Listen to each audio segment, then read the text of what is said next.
Do you regret ever getting involved in... I didn't have a choice. It got bad when I was about 15 years old. He was known to be at Diddy's white parties. And when Aaron Carter told us about his brother, he said because he outed all of this information, people were coming after him and trying to unalive him. Help me raise $100,000 as soon as I can so I can move to an undisclosed location where I am safe. They had cops come and check for a rope in my garage saying I wanted to hang myself. He said on numerous occasions, if anything happens to me, I promise you I am not vital.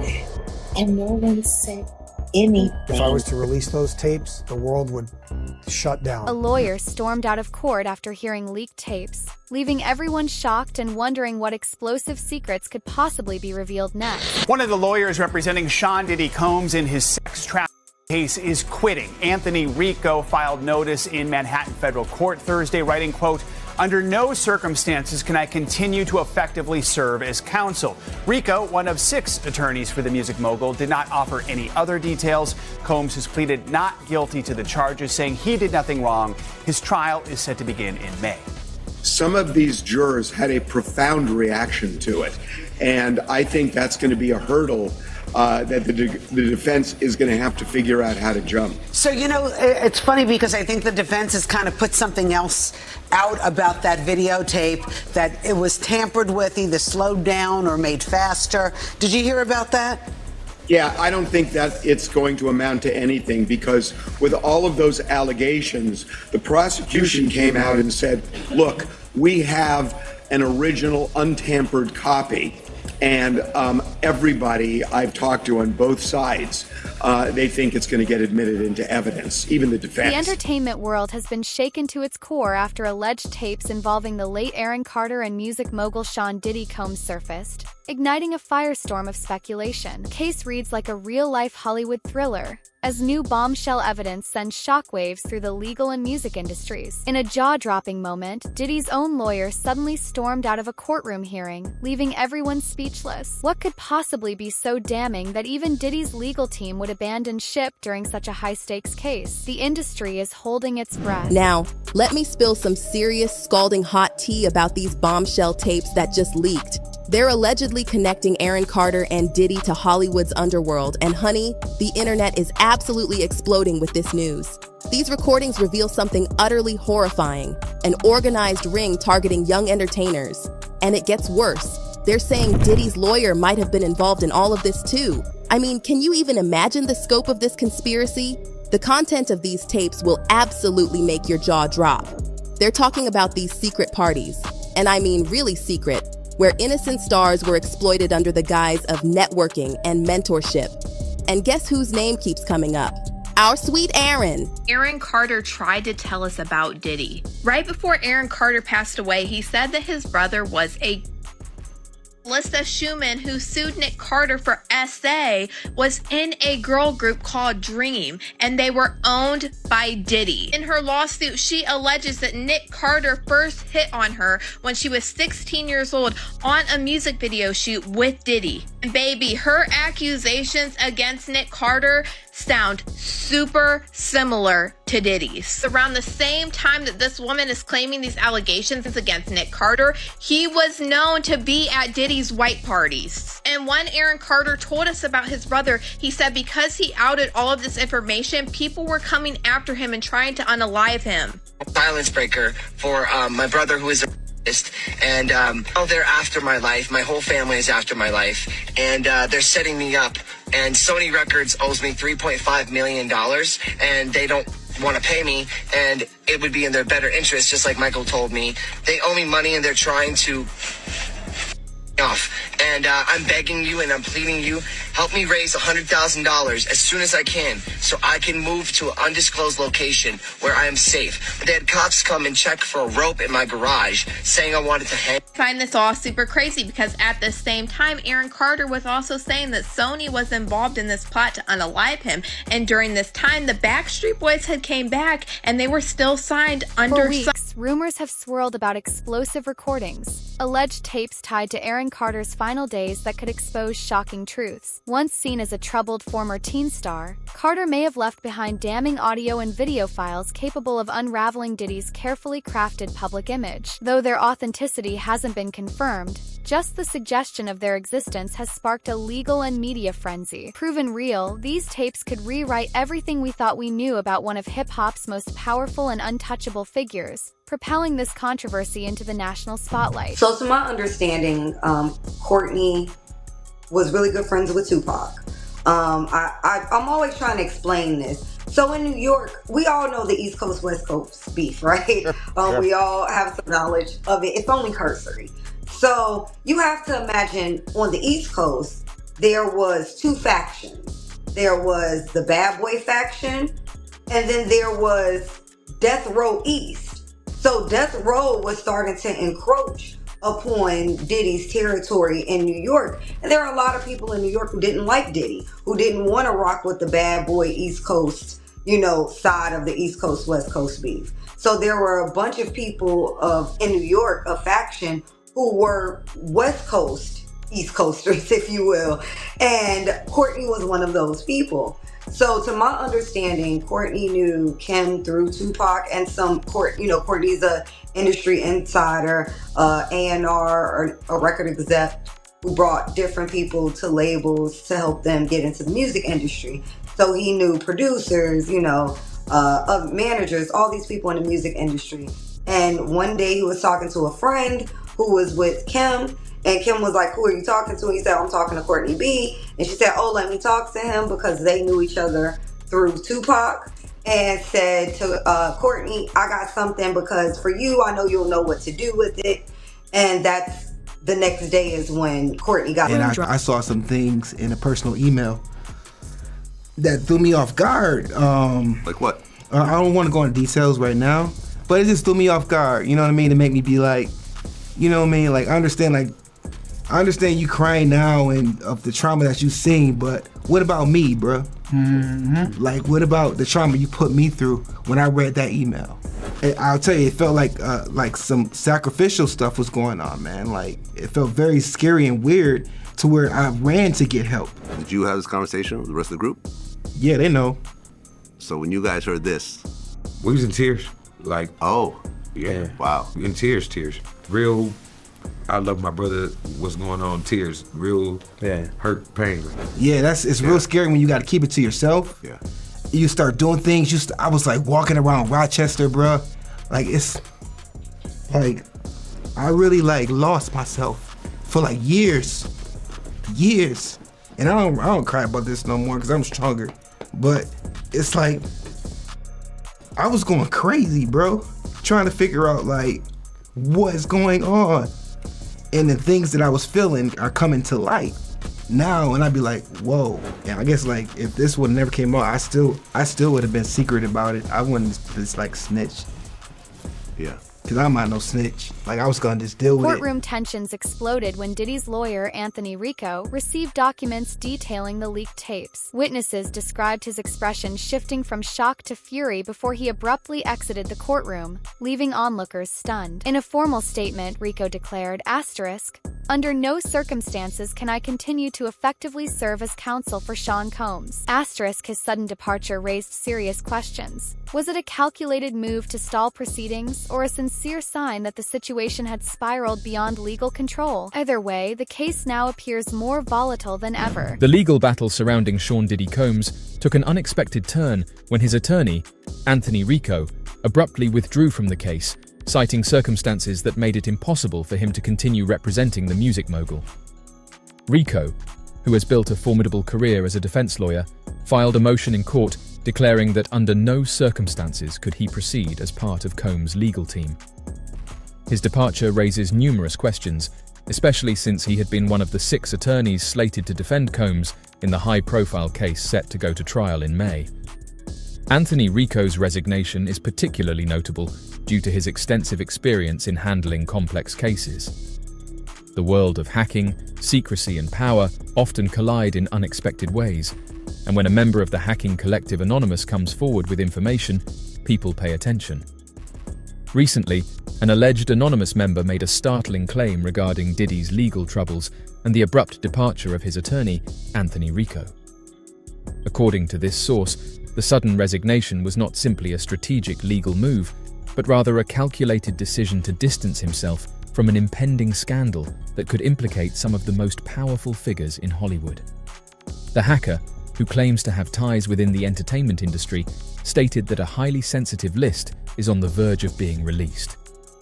This document, which allegedly contains the names of numerous influential individuals, is expected to shake the foundations of Hollywood and beyond. How significant is it that one of his defense attorneys, high profile, Anthony Rico, has quit and made it pretty clear, I think, in the wording of his resignation from the team and the case, that he obviously, I imagine, has issues with Diddy himself? Well, in full disclosure, I've represented Sean off and on for many years, and my daughter is still the lead lawyer for Diddy. So from a father's perspective, I don't think it makes one whit of difference, frankly.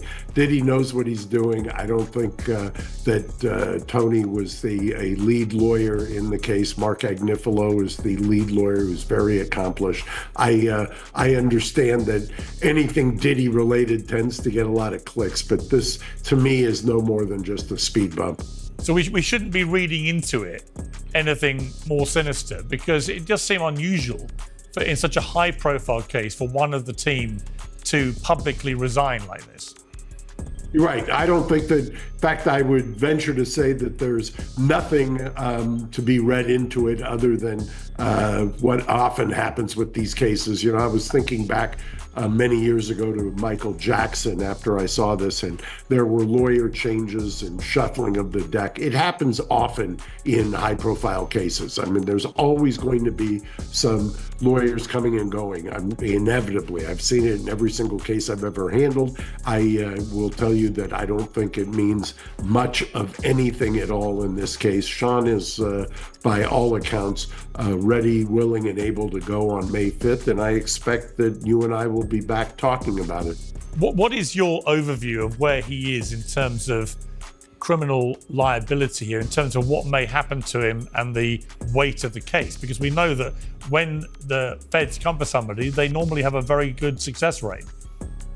Well, yeah, that's absolutely true. I tell clients when they come into my office, you know, the federal conviction rate is in the high 90s. So understand there aren't that many lawyers walking around who've heard the words not guilty in a federal courtroom. So I've been fortunate to have that, as has my daughter and both Mark Agnifilo. I will tell you, this is my take on this case. This case has been the media has so run with this idea that we have A-list celebrities, that we've got sex tapes. The tapes are about to drop. The sex tapes are involved, whether it's, and I don't even want to kind of push forward the kind of crazy narrative. The leaked tapes have become the scandal's focal point, exposing Diddy's controversial history, marked by troubling accusations ranging from exploiting artists financially to throwing his notorious freak-off parties, where influence and alleged abuse intertwined.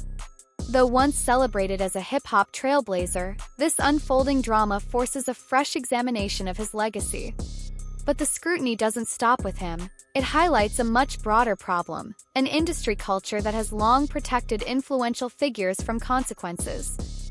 Now, the attention isn't solely on Diddy. It's on the powerful system that allowed this to happen. Aaron Carter begged for help in front of the world. He begged for financial support to help get him a private security team to keep him alive. He said on numerous occasions, if anything happens to me, I promise you, I am not vital. And no one said anything. Just look at Aaron Carter's latest interview 2 weeks before his death. Aaron, how you holding up? I'm doing good, man. You doing good? Yeah, staying strong. It's been 8 months of a lot of turmoil and back and forth, but at this point I think that I've got it under control. You know, I'm doing everything that I need to do, and just focusing on my music, which is I love. It's my passion,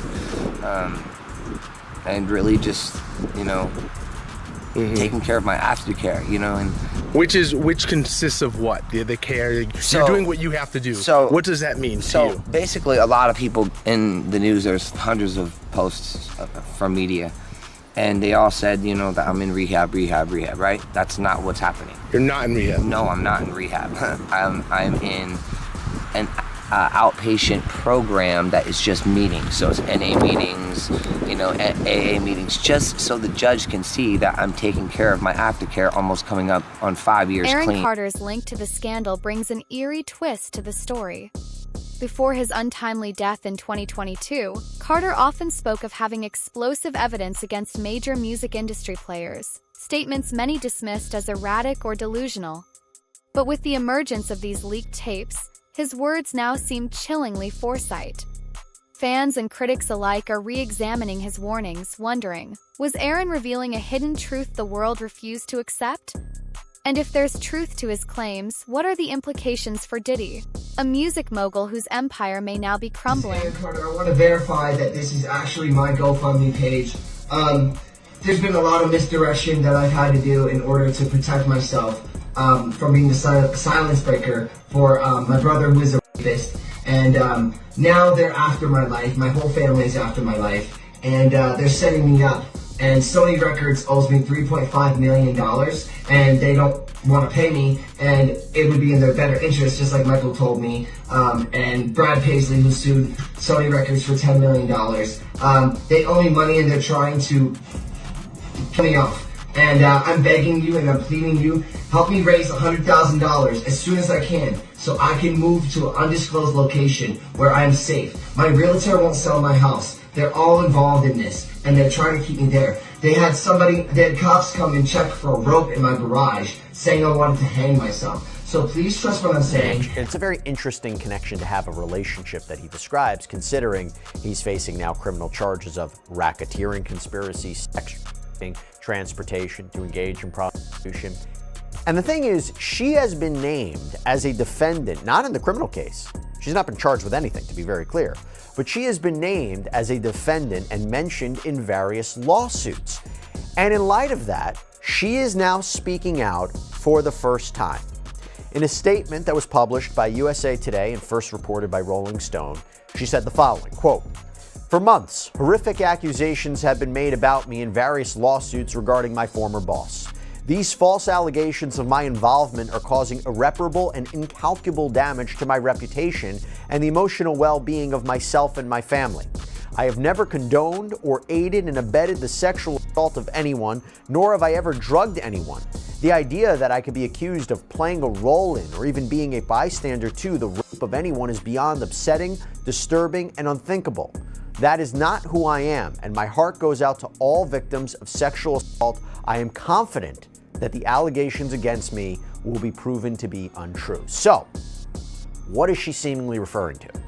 Well, how about the fact that she is listed as a defendant in an amended complaint filed this month by Ashley Parham, who claims that she was violently gang raped. And when I say violently gang raped, I mean the allegation that she was gang raped by comedian Drewski, NFL star Odell Beckham Jr., and violently assaulted with a remote by Sean Combs. From the SA to the manipulation to the drugging of drinks, this all sounds super similar to Diddy's multiple lawsuits. So we have Aaron Carter, who outed his brother for being this type of person, and in the same exact breath said that people were trying to take him out because of this. And then we have this woman file this lawsuit who claims all of this stuff, and she even names Diddy and Nick Carter trying to hit on her when she was only 16 years old on a video shoot with Diddy, and saying that the managers of her and her girl group, who she was signed to Diddy, were telling her that they wanted her to date Nick Carter at 16 when he was 21. All I can think about is what Kanye told us a couple months ago, that they offed Aaron Carter, and he was saying that it was Harley Pasternak, and he even named Jay-Z, and I didn't understand that. But now we know Jay-Z and Diddy are besties. I mean, they're road dogs. So all of this makes even more sense now. Now we have like an actual connection. I mean, this lawsuit literally talks about this woman being signed to Diddy, and that's when she first met Nick Carter at 16, and he was trying to hit on her when he was over age. Like, and just how similar these lawsuits are has my mind Diddy's blown. legal crisis goes far beyond a theatrical courtroom exit. The leaked tapes are verified. They could validate long-standing rumors of abuse and control masked by his public image. Sources suggest these recordings might expose more than shocking moments from his notorious freak-off parties. They could unveil a consistent pattern of exploitation and dominance that sustained his empire. Possibility of a secret network of illicit footage and covert meetings has rocked the entertainment world. As revelations unfold, one unsettling question echoes through the industry. Are we only scratching the surface of a much deeper scandal? The book alleges that Diddy kept a vault of tapes documenting his alleged sexual encounters. Was there any hard evidence that such a vault existed? The sources say there was a vault that existed, yes, and some of the tapes were flown out of the country on a private jet. I paused for effect because a vault did exist, according to his sources, and those tapes that were in the vault were flown to other countries. That's from the sources directly, so I have to believe them. And this Not have to, but right. I have no way. How am I going to? You see how that you run it Yeah. that you have. And do you to expect me to go in his safe at his Well, house? no. I'm just shot. No. What I'm asking you is, like I said once again, because you're the guy who's spearheading this thing that allegedly comes from Kim. So me asking the questions, I'm like a can of spray paint. Yeah. I don't know, you know what I mean? I don't know which wall to go, until I'm. Right. So that's the reason why I ask these questions, because I actually don't know. So and so, like I said. No, fair, but he's a little aggressive in this. The commenters agreed. Let's get a little bit more into these tapes. So you didn't. These are other things that you didn't include in why did you keep that out? Correct, because I can't reveal everything at once. It's too shocking. It's too shocking if he reveals everything he knows at once. Now, one could argue, oh, come on, dude, just put it all out there. But he's now alleging it's that bad, guys. And here's that quote from the beginning in full context. If I was to release those tapes, the world would shut down. Okay? If I showed one of these tapes, I'm telling you right now, the whole music industry and Hollywood, it would just grind down like this. They're all going to start pointing at each other like this, and it's going to be bad. It's interesting. It's an interesting point, Piers. But I mean, again, Diddy is very interesting in that for the last 30 years, he has taken pictures and partied and hung out with everyone. Yes, he's hung out with politicians, but I guarantee you a lot of them politicians, I ain't saying all of them, but a lot of them politicians had no idea what was going on behind the scenes. When you go to a Diddy party, there's levels to the Diddy party. Yeah. There's the Diddy party at the club. There's the Diddy party at his house. Then there's the after party. Then there's the after party, right? I haven't been to any of those after parties or after parties, or you know what I mean, or any of those parties, in fact. So I'm just speaking as a researcher here and as a journalist. I'm saying that there are levels to them. So there are lots of people who go to the Diddy parties that don't know any of that. But if you find out that all these awful things happen at Diddy parties at 4 a.m., it's hard to go to the media and say, yo, I was at the Diddy party, but I left at 12. Or I was in the Hamptons, but I didn't go to the next location. And so I think a lot of it is fear of public relations. And I think to Candace's point, I don't think it's a coincidence that Diddy has all these strategic alliances with every single person in Hollywood, black or white. And I think Harvey Weinstein didn't have those types of relationships, so it was much easier for people to run from him. You know the kind of again, hypocrisy though, Candace, which really gets my go with this. Take somebody like John Legend, right, who decided to rewrite the lyrics to "Baby It's Cold Outside" because it endorsed sexual misconduct, which obviously was completely There's a U.S. attorney that covered up the Epstein case, and he covered up the P. Diddy case. I'll explain it to you. Andre Damian Williams Jr. was a U.S. attorney for the Southern District, and as you probably know, this U.S. attorneys for the Southern District probably have more Jews than just about anybody in federal law enforcement in New York. Yeah, they're the most powerful prosecutors in the country, no doubt. Like Giuliani, one of them, and all those, without a doubt. So Damian Williams oversaw the Ghislaine Maxwell trial, and there were 4 the victims that were called, and those 4 had only been molested by either Maxwell and or Epstein. They didn't know about the bigger picture of these other power brokers. And that's how Damian Williams did the damage control on the Epstein-Maxwell case, is making sure that the witnesses that were called to testify against Maxwell didn't have knowledge of any of the other abominations that were going on. And then he oversaw the Diddy grand jury. And the thing with Diddy is he was starting to get too much press also, because there were a number of, last March, there were 8 lawsuits that were filed against him. Now there's many, many more. But Diddy is indicted, well, he's got 3 indictments, but one of them is a racketeering indictment, and he's the only one indicted. You know, there was a number of people.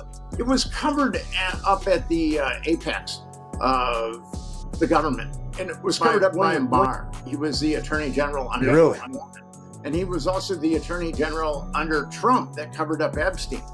So these players keep recycling themselves, and one of the politicians who, and I've got this from a pretty good source, one of the politicians that was pandered to was the Attorney General, Richard Thornburg. So it went all the way up the food chain, and it had to be covered up at all costs. With Epstein, we're seeing the exact same thing. And also with Diddy, that Epstein was protected. And there was one of the girls, one of the Epstein victims, the first one that came forward was 15 years old. And she told her parents that she'd been molested by Jeffrey Epstein, and her parents took her to the Palm Beach Police Department, and the Palm Beach Police just looked upon Epstein as this benevolent billionaire, and they were skeptical, but the girl talked about it, the inside of his home, described the inside of his home, actually described his anatomy. So the Palm Beach Police Department started a year-long investigation, and they were able to get 5 underage girls to come forward, and they got corroborating statements from 12 other people, but they knew of 17 additional underage girls that had been molested. And the Palm Beach Police Department served a search warrant on Epstein and immediately wanted to charge him with 5 counts of child abuse. But what happened was the case got taken away from them by the state of Florida. Is this the collapse of Diddy's empire, or merely the latest jolt in a scandal that won't die down? Was his attorney's sudden walkout a sign of damning truths linked to the Aaron Carter tapes, or a last-ditch effort to delay the fallout? With secrets spilling and influential figures on edge, one thing's certain: the veil is lifting on hip-hop's darkest corners. If you're locked in on every jaw-dropping revelation and behind-the-scenes twist, don't forget to like, subscribe, and turn on notifications. This storm is just getting started.